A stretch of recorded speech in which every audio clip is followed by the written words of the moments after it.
preocupación es ayudar a las personas con respecto a lo que necesitan. ¿Qué skills se van a necesitar a futuro? Si podríamos visualizar cuál es el futuro del diseñador. El foco de las carreras de tecnología en general debería estar pensado e integrado desde el día 1 de cómo aprovechar la inteligencia artificial. ¿Cómo se puede desarrollar un producto digital hoy generando las menos fricciones para el usuario? Nos estamos preocupando de problemas que todavía no tenemos. Por lo tanto, esto puede también significar directamente mayor costo hacia los clientes, por los cuales no necesariamente tienen que estar cubiertos ahora, sino que puede estar para después.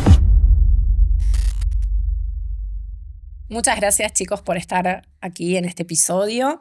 Vamos a ir directamente al grano y vamos con la primera pregunta.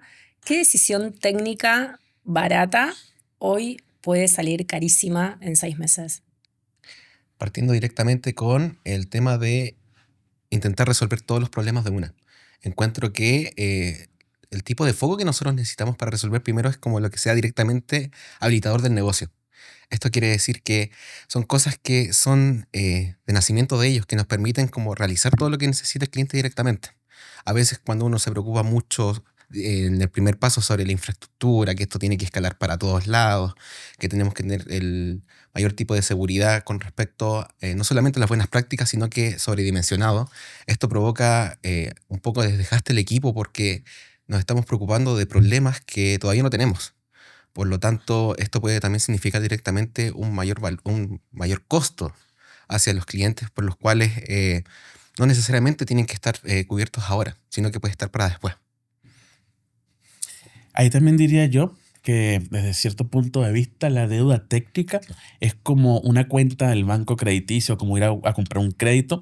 Eventualmente uno puede apalancarse a través del crédito para poder traer cosas del futuro a la hora y poder tener ese impacto, pero en algún momento llega el futuro y hay que pagar el crédito. Entonces es ahí donde el análisis básicamente va de la mano de un poco lo que comentaba Matías con respecto a la complejidad y si realmente vale la pena, más allá de el sacrificio que pueda haber a futuro.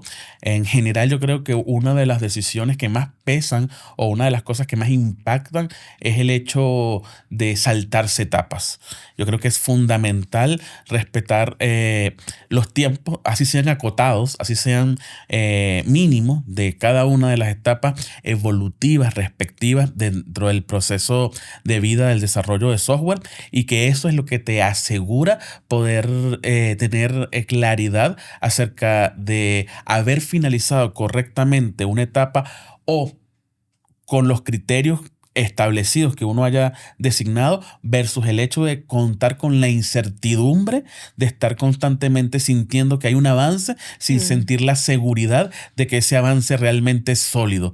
Entonces eso al final del día puede traer sorpresas y esas sorpresas son las que nos vamos viendo denominados bajo el concepto de lo que finalmente hablaba de la deuda técnica. Bien. ¿Y por qué les parece que las organizaciones o los equipos no ven ese riesgo y se lanzan a la pileta? O sea, más que no verlo, yo creo que es como un secreto a voces que se tiene que ningún proyecto es perfecto. Todos sabemos que la perfección es enemigo de lo bueno.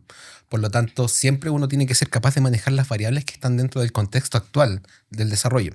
Como bien decía antes y como bien decía Jesús, no nos podemos preocupar de cosas que no sean inherentes al proyecto directamente. También entendiendo todo lo que viene, conlleva todo el equipo también del desarrollo.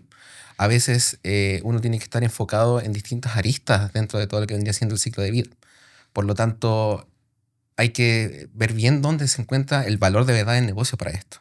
¿Y considerás, Mati, que los roles tuvieron que cambiar para lograr eso en equipo? Exacto. Antes nosotros estamos bien especificados que solamente el backend va a estar preocupado solamente de enviar información al frontend y el frontend se va a preocupar de pintarla. Ahora no. Con todo el tema de la IA y la evolución que hemos tenido dentro del desarrollo, ahora todos los roles son un poco más abiertos. No necesariamente la persona del backend va a dedicarse solamente a eso, sino que también va a ser capaz de ver cómo la necesidad que tiene el frontend para tomar la información y a veces incluso tomar parte de los desarrollos que realiza, entendiendo que tenemos la facilidad de la IA también para apoyar todo el tipo de ciclo de desarrollo que tenemos. Ahí también creo que una de las partes importantes del proceso es tener una conducción clara, saber de dónde voy y a dónde quiero llegar, desde el punto de vista de que sí, a veces, como decía Matías, uno puede hacer concesiones, puede establecer directrices, puede de cierta forma evaluar una decisión que no necesariamente el cúspide de la tecnología Nobel representa realmente un impacto en un producto. Y ahí hay un tema súper importante a nivel técnico que es la mejora marginal, ¿ya? Saltar de un 0 a un 50% es relativamente fácil. Saltar de un 50% a un 70, 80, 90 es un poco más complejo, pero aún estamos en órdenes de magnitud alcanzables. Ya cuando entramos en mejoras del 90%, ese último 10% ya es un poco más difícil. Y a medida que nos vamos acercando al 100%, se va volviendo exponencialmente más difícil alcanzar esa perfección. Entonces, en cierto punto, deja de tener sentido no perseguir la perfección, sino establecerla como una métrica norte desde el punto de vista de lo que comentaba Matías, en donde lo perfecto es enemigo de lo bueno y al final del día lo que uno busca es generar buenos productos, pero tampoco olvidar y siempre tener en cuenta ese sentido de perfección sin que inunde todos los parámetros dentro del concepto. Sí. Y ahí continuando también lo que decías con respecto a Jesús de la perfección, Ujú. tenemos que pensar que todo evoluciona, sobre todo lo que vendría siendo el desarrollo. Los nortes cambian, todo lo que se va necesitando dentro del negocio también cambia. Por lo tanto, puede ser que ese 100% sea de hoy día, pero no el de mañana, porque cambió, el mundo cambió y tenemos que ser capaces de seguir eso también. Bien, y ahí retomando la deuda técnica y pensando en esta articulación con las otras áreas de negocio, ¿cómo puede no convertirse en una queja de ingeniería? ¿Cómo se puede construir un entendimiento con las otras áreas sobre lo que es una deuda técnica hoy en un producto? Eso básicamente es un compromiso y es un acuerdo. Básicamente es parte de lo que es la comunicación y parte de lo que nosotros consideramos que forma un fundamento inherente de lo que es un liderazgo técnico, de precisamente adelantarse al proceso completo, entender cuáles son las necesidades reales de producto y los compromisos a los cuales se pueden llegar y establecer cuáles son necesariamente los acuerdos más saludables para el equipo y para el negocio. Entonces, en ese concepto de acuerdos en donde todos estemos mirando la misma página y entendiendo el mismo objetivo, la deuda técnica se gestiona y básicamente termina siendo parte natural del proceso evolutivo del desarrollo de software. Bien, y ahí con el cliente, ¿cómo es la comunicación o cómo es el entendimiento para que no haya una fricción, ¿no? Ahí nosotros tenemos que entrar como aliado estratégico. Es decir, que no somos como un componente que viene como a hacer el trabajo del cliente, sino que estamos al lado de él. Nosotros como especialistas tenemos que ser capaces también de hacerle entender al cliente cuál es su norte. Porque, claro, por ejemplo, en una experiencia de un e-commerce, yo no le puedo decir al cliente, oye, deja, por ejemplo, el carro para después, siendo que todo el flujo de la compra del cliente es lo más importante. Aquí nosotros, independiente del tipo de negocio que tengamos, tenemos que ser capaces de ser no solamente consultivos, sino que aliados estratégicos. Y ahí entra también nuestra experiencia con los distintos tipos de tecnologías que hemos trabajado y distintos tipos de proyectos. Porque toda la experiencia que hemos tenido nos ha permitido también ser como uno de los proponentes del desarrollo tecnológico dentro de Chile. Ahí también considero que parte importante de este proceso es integrar precisamente al cliente dentro del conocimiento de la toma de decisiones. Al final del día hay muchas decisiones que pueden ser muy técnicas, por ejemplo, mejoras de Core Web Vitals, aceleraciones de microsegundos, mejoras de SEO. Podemos hablar en cantidad de cosas, incluso más cosas un poco más profundas con respecto a temas de conectividad, rendimiento, accesibilidad, seguridad, y todo eso forma parte del abanico completo del compendio, pero yo creo que lo más importante no es tener este proceso completamente asegurado, sino también integrar al cliente dentro del conocimiento del proceso con las palabras y con la capacidad correcta, ¿sí? Y hacer al cliente formar parte del producto vivo que él mismo está construyendo con nosotros. Sí, y el entendimiento de lo que va a ir pasando, ¿no? Exactamente. Con esa comunicación transparente. Y hablaste recién de seguridad, y ahí te pregunto cómo se puede desarrollar un producto digital hoy generando las menos fricciones para el usuario. Eso es uno de los desafíos más grandes que básicamente existe en cada uno de los procesos, porque al final del día una de las cosas que hablamos en episodios pasados es el tema de la experimentación. Y lo segundo que ocurre es que eventualmente estos experimentos, para poder ser verídicos, tienen que realizarse con usuarios reales, tienen que realizarse con público. Al final del día, no es lo mismo estar en el laboratorio que salir a la calle y terminar de comprobar el proceso. Entonces es en esta última parte del proceso en donde, si bien el usuario puede sentir algún tipo de fricción por los experimentos que se generan o los cambios inherentes del proceso continuo de evolución, es también parte de lo que es una guía de diseño de producto correcta, de lo que es parte de implementar las buenas prácticas y todo lo que tiene que ver con el proceso completo de adopción, que si bien la fricción va a existir, esta fricción va a alimentar a una mejora continua que va a terminar percibiendo el mismo usuario. Claro, va a ser una mejor experiencia para él. Exactamente, en un futuro. Y gran parte del proceso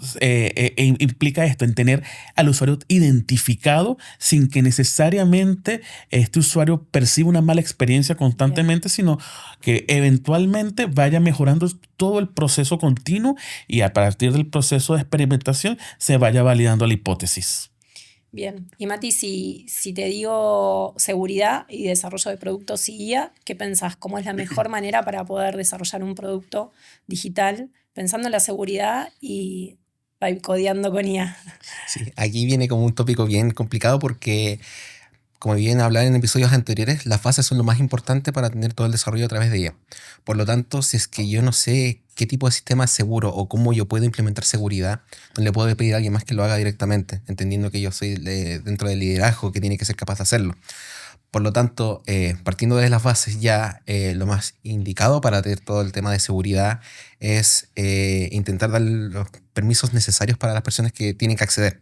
Esto quiere decir que las mismas personas no puedan ver otros datos, que eso pasa generalmente cuando pueden saltar, por ejemplo, dentro de los mismos administradores. Últimamente la gente también tiene un poco más de capacidad de ser un poco más intruso con respecto a los desarrollos. ¿Qué pasa si le cambio esta variable? ¿Qué pasa si le cambio, en vez de ponerle un 1, le pongo un 2?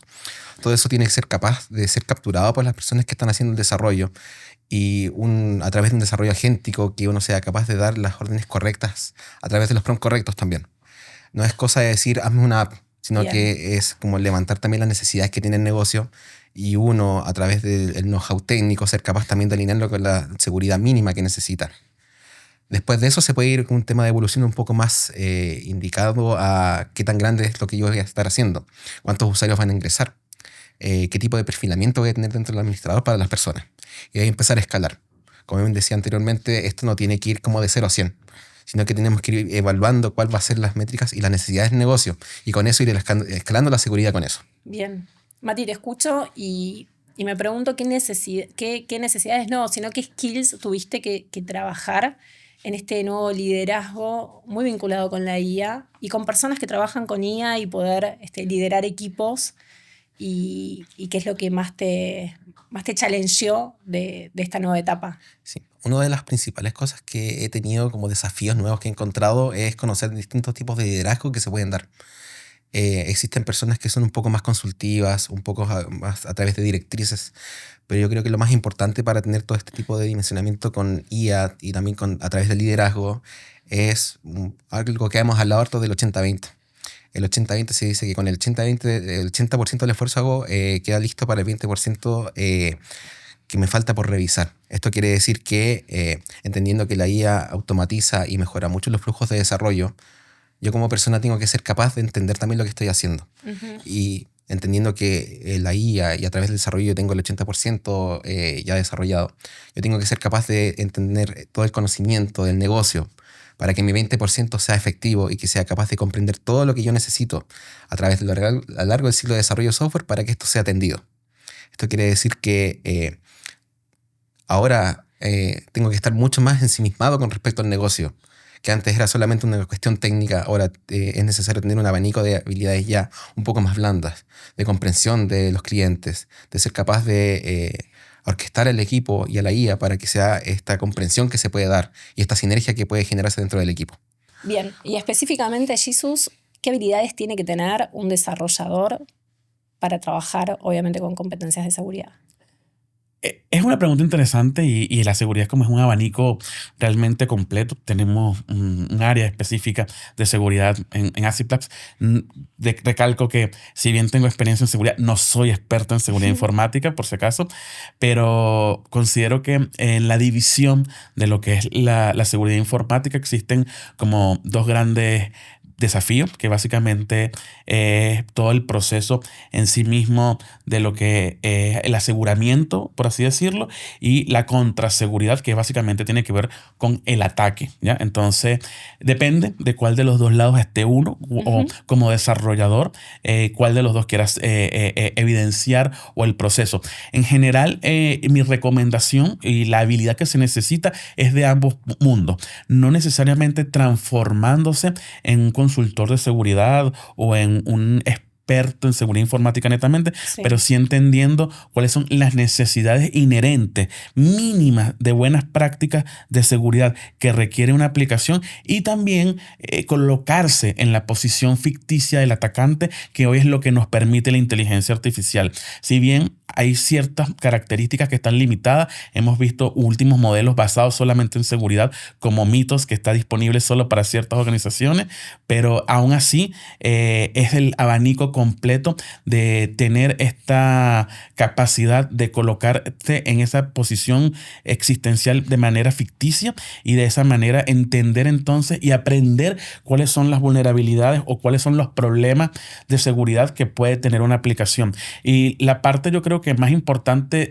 en todo esto relacionado con el punto de la inteligencia artificial es sobre todo recordando las bases y las guías. A la final del día, yo quiero rescatar como dos palabras que me inspiró mucho en la conversación con Matías, que es el tema de las decisiones, autonomía y agencia, ¿ya? Básicamente un agente, un proceso de inteligencia artificial que sea autónomo termina representando, como decía Hodgson en los tokens, decisiones. Y estas decisiones tienen que ser las decisiones del desarrollador, tienen que ser las decisiones del ingeniero y no dejar la responsabilidad de que la decisión esté netamente en lo que la IA pueda llegar a imaginar o pensar de manera aleatoria. Entonces, en ese punto... Es el criterio exactamente. del Sí, desarrollador. ahí es importante también, por eso estamos recalcando tanto con respecto a las bases, que es necesario tener el know-how para saber y hacer el challenge a la IA cuando uno encuentre que esté equivocado o no se está yendo al camino que uno requiere. ¿Cuáles son las buenas prácticas que estamos utilizando hoy? Son varias. Mira, yo creo que al final del día existe todo un listado de buenas prácticas como lo que es el manual de los OWASP, buenas prácticas de desarrollo. En Acid Labs tenemos la ventaja que contamos con la certificación ISO 27001 en temas de ciberseguridad. Tenemos un equipo completo, una oficina de información de seguridad, un CISO, un CIO, y estamos súper preparados para todo este abanico, tanto de gobernanza desde el punto de vista de la seguridad de la información como de la ciberseguridad. Así que yo creo que quizás en un próximo episodio podemos entablar una conversación más profunda con el equipo de seguridad. Así es, con Fabiana Arias también, el manager y todo el equipo. Sí, y ahí también con respecto, para seguir la idea de Jesús, con respecto a los equipos de desarrollo que nosotros estamos llevando actualmente, estamos siempre con las últimas bogas y las últimas documentación que está saliendo con respecto a las buenas prácticas. No nos guiamos solamente con la experiencia, porque puede ser que esto nos siga un poco con respecto a nuestro norte. Últimamente hemos seguido todo lo que vendría siendo documentación de AWS, que no solamente sigue como las buenas prácticas de desarrollo, de arquitectura y también de sostenibilidad, que eso es un nuevo tópico que se está dando últimamente. Y también con respecto a todo lo que vendría siendo el desarrollo continuo y la mejora continua. Es decir, que a medida que vamos sacando nuevos desarrollos y nuevas oportunidades que se están dando, también estamos aplicando nuevas tecnologías que se pueden dar, que vemos que han tenido buenos resultados en el extranjero y también con otros tipos de competencias que nos permiten hacer mejoras continuas también. No solamente enfrascarnos en lo que nos sale bien, sino que también estar aprendiendo día a día. Bien, un poco escuchándolos y entendiendo con nuestra experiencia de ir a escuchar a los clientes, a las contrapartes, qué es lo que están necesitando y cuáles son los dolores que tienen. Me pregunto, si no tienen esto, ¿en qué momento lo hacen, no? Que muchas personas se deben estar preguntando esto, como desarrollar estos skills mientras estás desarrollando producto, mientras estás liderando este equipo. ¿Cuál es la recomendación que podrían hacer en relación a cómo diseñar y desarrollar buenas prácticas mientras se está trabajando? Yo creo que mi primera recomendación es que lleguen a sus casas, Abran cualquier guía de documentación de buenas prácticas, Well Architected de AWS, blueprints de todo el ecosistema también de Well Architected de Microsoft, todo lo que tiene que ver si están más del lado operativo con la tecnología, el proceso de SLO y SLI, SRE de Google. Y hoy en día, básicamente, la inteligencia artificial puede hacer ingesta de todas estas normas y transformar estas normas en conceptos válidos. Y muchos de estos sistemas, proveedores incluso, tienen herramientas de validación que te muestran y te dan feedback acerca de si realmente el proceso de la IA lo hizo correctamente para poder cumplir con la normativa de seguridad, para poder cumplir con el estándar de desarrollo y para poder garantizar la calidad del proceso. Entonces ahí es donde uno tiene no solamente el feedback de entender cómo va procesando la información la inteligencia artificial, sino si realmente logra cumplir los objetivos y hasta qué punto logra cumplir los objetivos. Entonces, y cada caso de uso puede tener, dependiendo del el mercado, el producto y el momento en que uno pruebe, un índice completamente diferente. Entonces, la invitación es constantemente a probar y en ese proceso de prueba, ASIP Labs es uno de los aliados que creo que puede ayudar a acelerar bastante todo el proceso de prototipado, ideación, bootstrapping y discovery en cualquiera de las etapas de madurez en la que se encuentre un proyecto o un cliente. Bien, ¿y cuál fue el proyecto más desafiante que tuvieron hasta el día de hoy? Mira, yo creo que necesariamente va de la mano de la complejidad, pero yo creo que uno de los proyectos más desafiantes que hemos tenido va relacionado netamente, más que necesariamente con la operatividad de la inteligencia artificial, es volver a la operatividad de un negocio y cuando un negocio escala.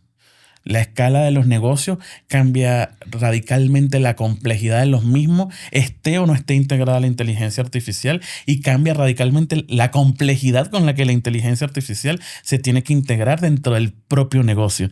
Bien. Entonces, setear la expectativa de qué ha sido lo más complejo no va necesariamente por la integración de la tecnología, sino por el desafío del nivel de ese negocio en específico y ya siendo un poco más concreto en las industrias en las que participamos, banca, e-commerce, minería, en donde realmente la necesidad de los clientes no solamente va por un agente que haga una cosita, sino por un ecosistema completo de gestión, orquestación, procesos, ingeniería. No solamente va por desarrollar una aplicación, sino que esta aplicación hable con toda la gama de productos y con todo el ecosistema tecnológico que ya yo tengo dentro de mi propia organización y que me aporte valor sin romper lo que ya existe. Entonces ahí es en donde realmente se encuentra el paradigma del desafío más grande que hemos afrontado, de la mano de lo que realmente diría yo que es la segunda avenida de la transformación digital como proceso de adopción tecnológica y el cambio que requiere en las personas, en los equipos de producto, en los equipos de comercial y de gestión económica, en los equipos de marketing que se retroalimentan de todo este proceso en general. Bien. Hablabas recién, Jesús, de un montón de cosas, pero específicamente del valor al cliente. ¿Qué busca hoy un cliente cuando espera que desarrollemos un producto digital? Yo creo que lo que busca el cliente en general es acercar y reducir lo que Hodgson nombraba del time to value. Básicamente, esa ventana en donde yo percibo y recibo valor de lo que estoy realizando versus el tiempo que me lleva realizarlo en sí mismo y comprobar ese valor. Sí, y también es importante también entender la evolución que se puede dar con esto, porque está bien, el time to action es un tiempo reducido que uno tiene para entrar al negocio y ser capaz de romperla. Pero después, lo importante es ver también qué tanto puedo perdurar yo durante el negocio. Eso quiere decir que encontré la idea, la estoy explotando, pero ¿cómo puedo hacer que esto no caiga de un día a la mañana? Se ha dado mucho, por ejemplo, varias empresas que ofrecían servicios de IA que ya las mismas tecnologías las está absorbiendo. Por ejemplo, cloud, como nos vemos la evolución que ha tenido, que ha sido capaz de absorber muchas cosas que antes nosotros ocupaba terceros, ya no. Y con respecto a los productos pasa lo mismo. Uno tiene que ser capaz no solamente de entrar, sino que también de innovar dentro de eso. Ver otros tipos de servicios que se pueden otorgar adicionales, o a veces empezar a girar y dar un vuelco 180 y ver qué otra facilidad y qué otro uso se le puede dar al producto también. Bien. ¿Y qué es la innovación hoy para vos? ahora con el tipo de cosas que estamos recibiendo día a día con respecto a estar en el celular, estar a través de la inteligencia artificial que es capaz de envolvernos completamente del día a día. Para mí la innovación es ayudar a las personas con respecto a lo que necesitan. No solamente como del lado del producto, sino que vendría siendo, por ejemplo, una necesidad que se puede dar, no necesariamente monetaria, sino que también a través de ayuda que puede ser. Sobre todo últimamente que en el mundo estamos viviendo cada vez más cercanos al celular, es decir, que perdemos el contacto con las personas.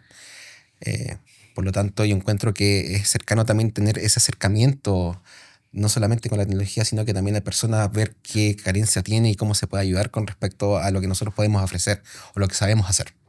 Sí, entender cuál es el contexto en donde la persona está también pensando en que la solución pueda realmente machear con ese equipo, con ese liderazgo, con esas competencias, ¿no?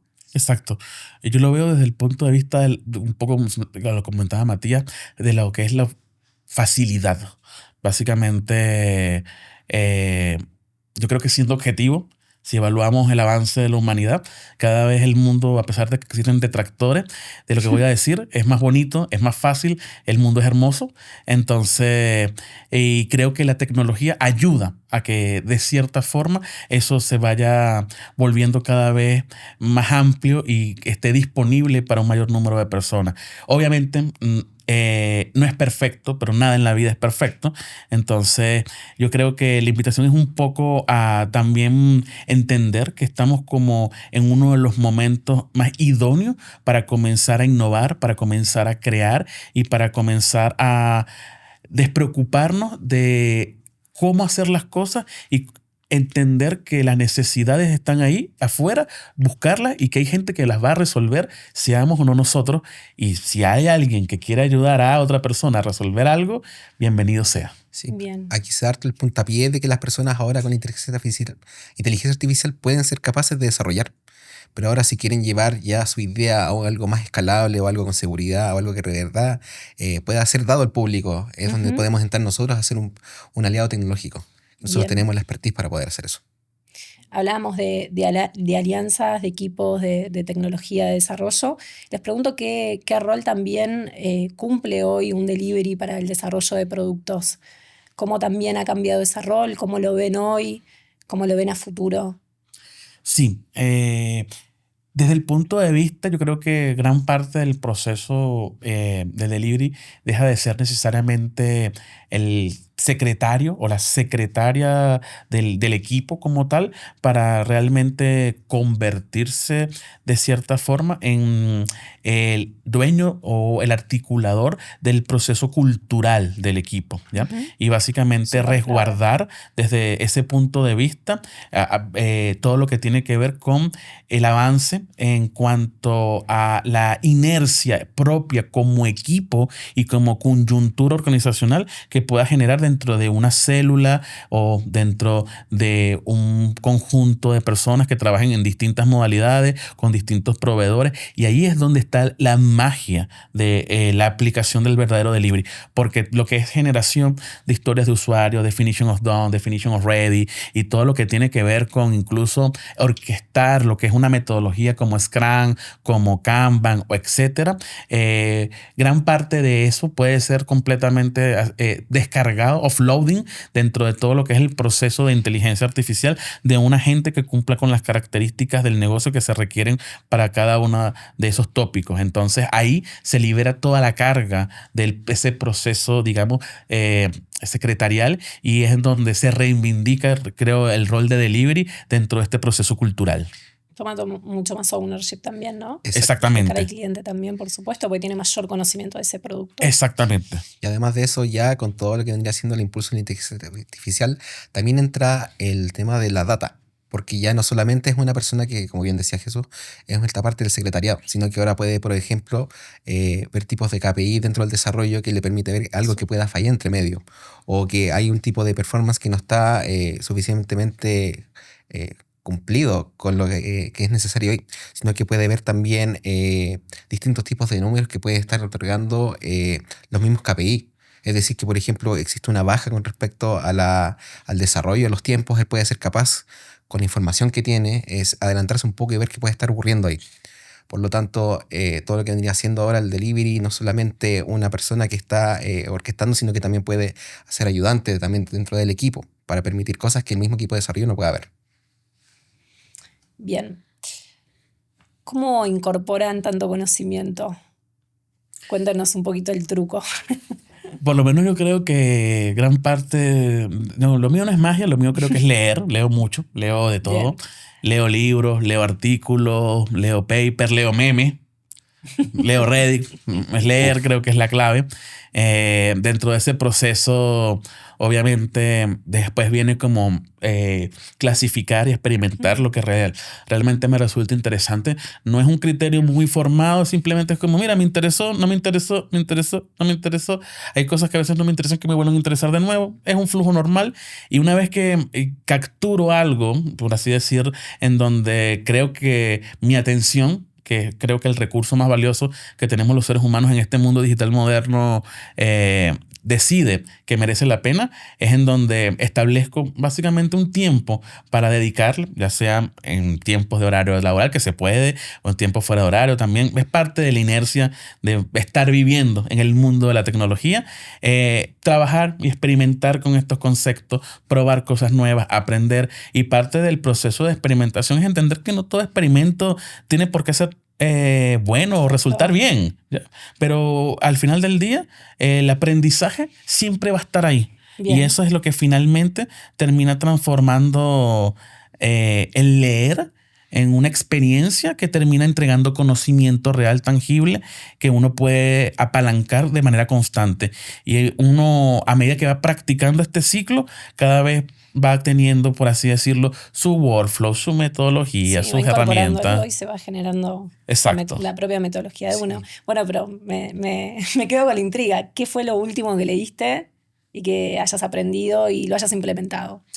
Lo último que leí, que haya leído y que haya implementado fue básicamente este es extremadamente técnico, pero básicamente Ok. hay todo un proceso de lo que tiene que ver con hacer streaming de información en tiempo real, sobre todo de lo que tiene que ver con videojuegos. Y hay un tema muy sensible en cuanto a lo que son los videojuegos, más allá del juego en sí mismo, que es una aplicación que es muy sensible a un concepto que es la latencia, que es realmente la velocidad con que la información se transmite a través de Internet.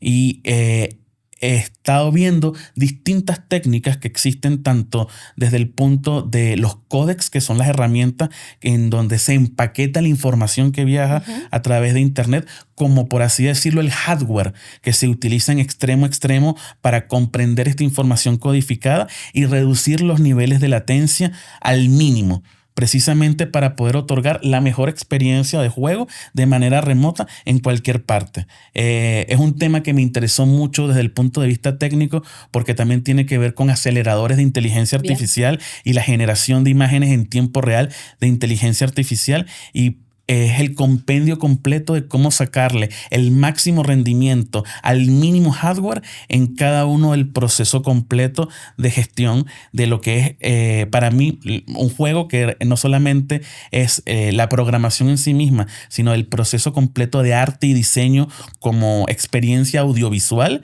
y que esa experiencia audiovisual sea disfrutable con los más altos estándares. Bien.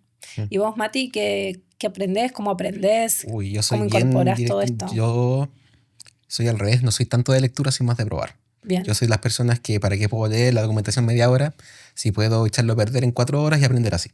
Bien. Yo soy mucho más del prueba y error. Y es decir, que también soy desafiante. Eso quiere decir que, por ejemplo, cuando sale algún nuevo tipo de documentación o algún tipo nuevo como de referente o algún nuevo tipo de gente, intento romperlo un poquito para ver hasta dónde puedo llegar y hasta dónde puedo estresarlo. Y ahí ver cuáles son los límites que me puede dar, y con eso empezar a usar nuevas herramientas que van adquiriendo dentro del stack.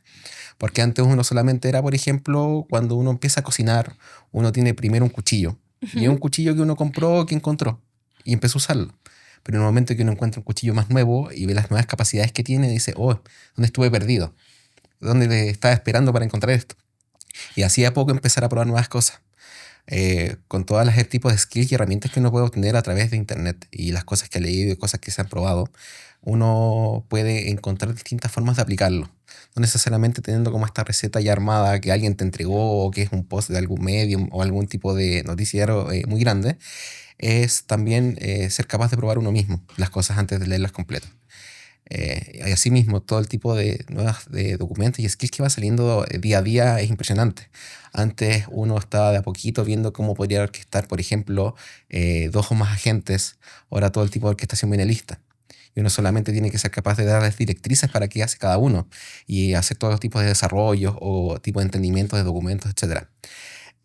Yo sé también con respecto como decía, con respecto a estresar o probar las nuevas cosas, yo antes era muy precavido con respecto a las tecnologías que usaba. Antes estaba como muy derechito y no salía de mi cuadrado. Ujú. Pero últimamente, como las tecnologías cambian y todo el tipo del ciclo de desarrollo de software ha cambiado muchísimo, llegó el momento ya de que hay que salir del nido y hacer como el pájaro. Saltar del nido y ver cómo volar entre medio. Totalmente, Sobre uno va todo. cambiando también mientras va haciendo. Eso también lo Exacto. modifica. Sí, Lo va sobre todo condicionando. últimamente que ha pasado que uno estaba acostumbrado a hacer las cosas de una cierta manera porque era como funcionaba. Pero ahora con todo el cambio y la velocidad con que está cambiando todo el tipo de desarrollo agéntico, son cosas que uno ya deja un poco más atrás y es capaz de entregar las nuevas tecnologías que uno va encontrando. Por ejemplo, antes uno para hacer baterías de prueba, que me pasaba, me gusta hacer testing dentro de todo tipo de desarrollo, pero Ujú. no les voy a mentir, es un poquito tedioso para mí. Ver como los casos borde, todas las cosas que hay que encontrar. Lo sé. Gracias a todo lo que vendría haciendo, el desarrollo agéntico facilita mucho y al final uno Sí. tiene las pruebas típicas de que no sea nulo, que no sea cero, pero todos los casos borde ahora los ordeno yo. Y por lo tanto se me hace mucho más abordable para hacer las pruebas. Pruebas smoke test, end-to-end también son mucho más abordables ahora. Eso no quiere decir que no hagamos la prueba, sino que ahora son mucho más fáciles de incluir dentro del ciclo de desarrollo. Bien. Bueno, Mati, ahí me vas contando y nos vas contando que también el uso de esta tecnología te volvió un poco más flexible, ¿no? En términos de tus habilidades y tus skills para poder probar, adaptarte, etc. Les pregunto, ¿qué skills se van a necesitar a futuro? Si podríamos visualizar cuál es el futuro del diseñador. Ya sabemos que han cambiado los roles, pero en 5 años, ¿qué se imaginan?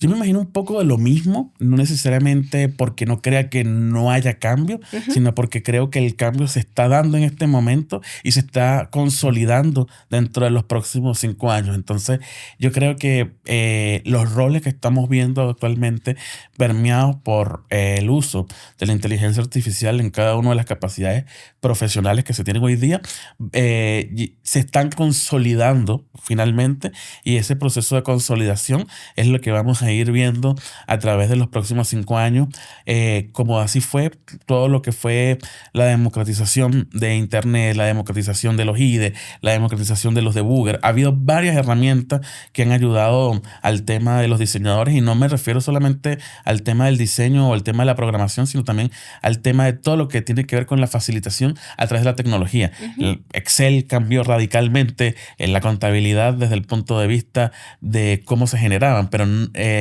la profesión del contador, las bases de contabilidad, Excel no las cambió.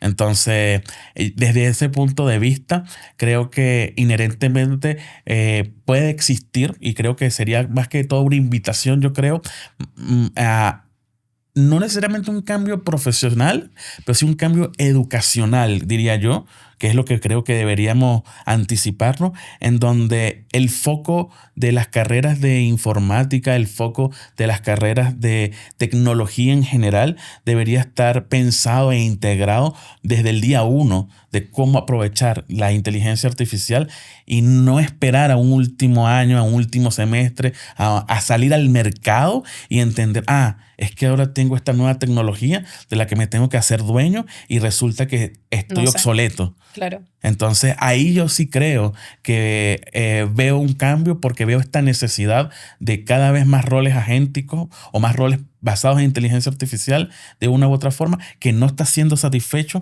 necesariamente porque no estamos formando a gente desde cero en esto. Estamos aún formando a gente a la antigua y esperando que de manera automágica aprendan en algún punto esto. Entonces ahí creo que está el punto de inflexión.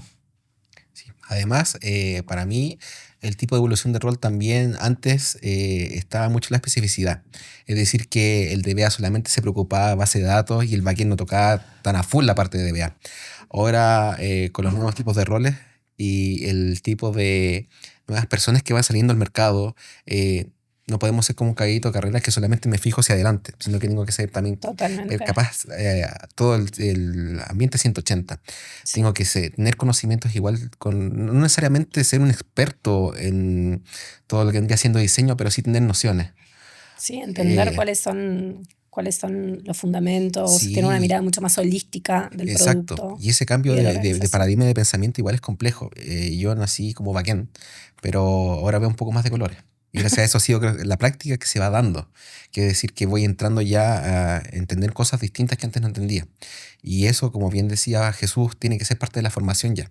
No solamente salir con el backend o el frontend, que ya son roles que se están desactualizando, sino que Ujú. ser capaz de ser un prototipador. Que no solamente me voy a quedar en la base, sino que voy a ser capaz también de evolucionar esa parte. También ser parte también del equipo que ya puede ser capaz de hacer crecer este prototipado.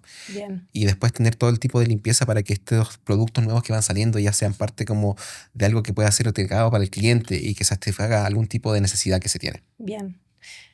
Buenísimo, chicos. Para ir cerrando, les pregunto como última pregunta, ¿qué les recomendarían a algún colega, a alguna persona que esté escuchando que está pasando por los mismos desafíos? Esto de quiero diseñar y desarrollar un producto, lo quiero escalar, quiero trabajar con IA. ¿Qué es lo primero que le dirían en términos de seguridad, de equipo, de todo lo que fuimos hablando? Yo creo que lo primero es que no estás solo, ¿ya? Ok. Básicamente, Eso es importante. hoy en día, por muchos motivos, puede que las personas sientan que inherentemente hay un desconocimiento propio o hay una falta de confianza por no tener como una referencia sólida, absoluta, pero literalmente estamos hablando de, no sé, a mí me gusta ver el chiste de se necesita experto de 10 años en Cloud Sí, Code ¿qué y pasa Cloud mucho? Code tiene 2 años, entonces y Nadie es segundo, especialista en nada. es una herramienta, Sí, no es sí. una metodología. Entonces, ahí yo creo que está como el punto de inercia de decirle tanto al mercado como a la gente, no está solo, ¿ya? Y desde ese punto de vista, entender que los problemas de ese nivel de complejidad se resuelven en comunidad, se resuelven en conjunto, se resuelven con partners y con alianzas. Y en ese proceso, básicamente es donde podemos estar abiertos a cualquier tipo de consultoría, a cualquier tipo de información, a reorientar esa información y garantizar que precisamente no necesariamente tenemos todas las respuestas, porque nadie tiene todas las respuestas, pero lo importante es entender cuáles son las herramientas que tenemos para descubrir y asegurar que esas respuestas sean las respuestas correctas. Sí. Y hacer la pregunta adecuada también. Exacto. Exacto, ahí la pregunta de igual es lo más importante que tenemos últimamente porque todos tenemos al alcance lo que viene siendo la inteligencia artificial y los agentes, pero no todos son capaces de obtener las mismas respuestas, Ujú. intentando asegurar las mismas preguntas. Y ahí es donde nosotros hemos tenido la experiencia ya que hemos sufrido un poco harto, que Un poco hemos harto. tenido todo el avance y todo el aprendizaje con respecto al desarrollo agéntico. No solamente es una cosa de quiero meter inteligencia artificial porque sí, sino que tenemos que ver de verdad cuál es el problema que está y si es que de verdad nos va a ayudar o no la parte de la inteligencia artificial. Por lo tanto, nuestra alianza sería con respecto a no solamente decirte que sí, vamos a tener todo con la inteligencia artificial, sino que cuál es tu problema, veamos cuál es tu necesidad y de ahí empezar a crecer juntos para ver si es que eventualmente esto se puede resolver con la inteligencia artificial o solamente es algo que sea que podamos cubrir y ser capaz de desarrollar como equipo. Bien. Muchas gracias, chicos, por participar y gracias a Seed Labs por este espacio.